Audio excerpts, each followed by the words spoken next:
तो अगर पहला इश्क जख्म था ना, पहला इश्क अगर जख्म था तो दूसरा इश्क मलहम।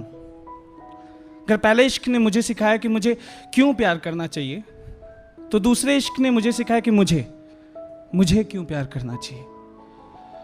आपने कभी किसी नई माजा की बोतल के खाली हो जाने पर उसमें पानी भर के पिया है? तो अगर पहला इश्क उसमें भरे आमरस के जैसा होता है ना, तो दूसरा इश्क उसमें पानी जैसा, जिसमें महक और फ्लेवर तो उसी की होती है पर शायद स्वाद नहीं आता।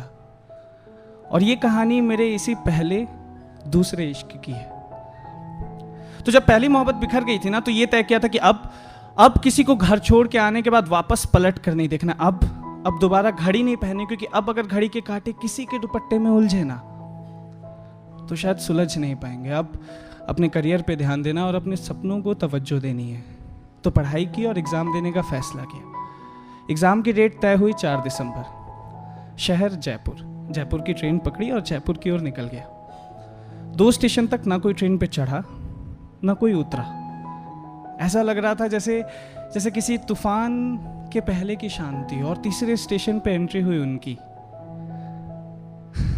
मीरा राजपूत, कद 5.5 फीट, एक वाइट कलर की शर्ट, एक ब्लू डेनिम, कानों में ईयरफोन्स, आंखों पे एवेटर्स, बाल खुले और हर उस एक चुंगम की बाइट पे बेशुमार कूलनेस।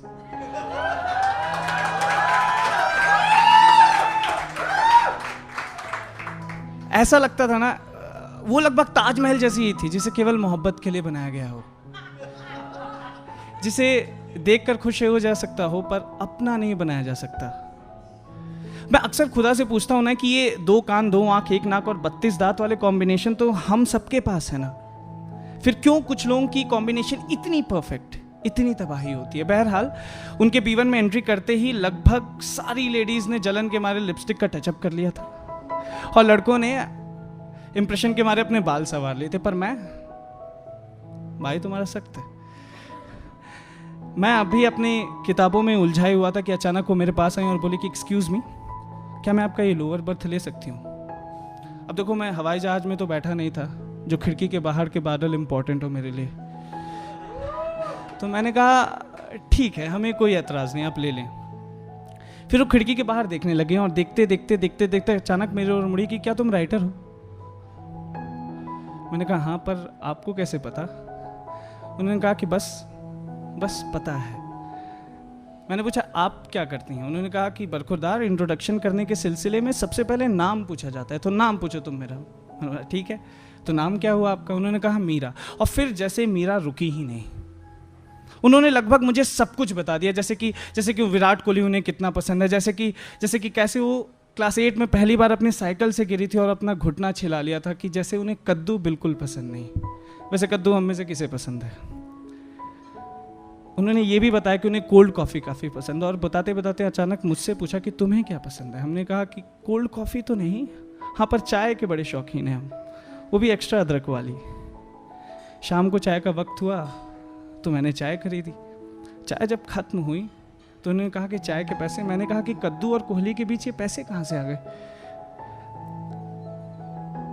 हम ये लेजी और लापरवाह लोगों की एक कौम होती है जो अक्सर बैग से लैपटॉप या किताबें निकाल लेने के बाद चेन बंद करना भूल जाते हैं। तो रात का जब वक्त हुआ और मिडिल बर्थ उठाई गई तो बैग से मेरी चीज़ें फर्श पे जा गिरी।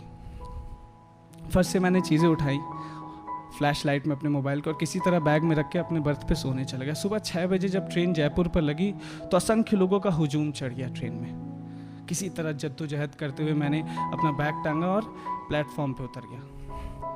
पर फिर याद आया कि मीरा को तो अलविदा कहना ही भूल चुके हैं। पर यह भी तो तय किया था ना कि अब किसी को छोड़ के आने के बाद वापस पलट कर नहीं देखना है। तो अपने सेंटर की ओर निकल गया। इम्तिहान चालू होने में 1 घंटा था तो बैग से जैसे कि ID proof, pencil, eraser, pen वगैरह निकालने लगा तो मेरे होश और तोते दोनों उड़ गए, क्योंकि मेरे एडमिट कार्ड नदारद था। एक अनजान शहर में जब आपका एग्जाम 1 घंटे में चालू हो और आपका एडमिट कार्ड आपको ना मिल रहा हो ना, तो टेंशन गॉड लेवल की होने लगती है। मैंने एग्जाम ऑफिशियल से बात, बैग और रिक्वेस्ट तीनों की, पर उन्होंने कह दिया नहीं। हताश बैठा ही था कि पीछे से आवाज आती है, राइटर साहब कुछ खोज रहे हैं क्या? मैंने पलट कर देखा तो वहाँ पे मीरा खड़ी थी, हाथों में एडमिट कार्ड लिए। और बस उसी पल लगा जैसे कि यही तो वो चीज़ है जिसकी मुझे कब से तलाश है। आगे मेरे पास वो कहती हैं कि वैसे आप टेंशन में काफ़ी क्यूट लगते हैं।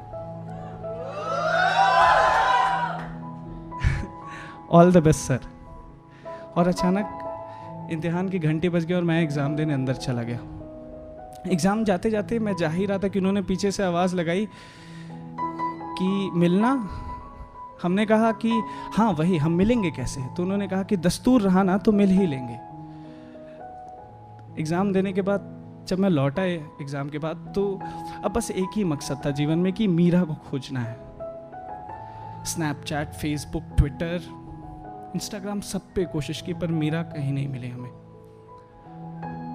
हताश लौट ही रहा था कि बटुए में से 10 का एक नोट निकला जिस पे एक और दस्तूर लिखा था और दूसरी ओर मीरा का फ़ोन नंबर।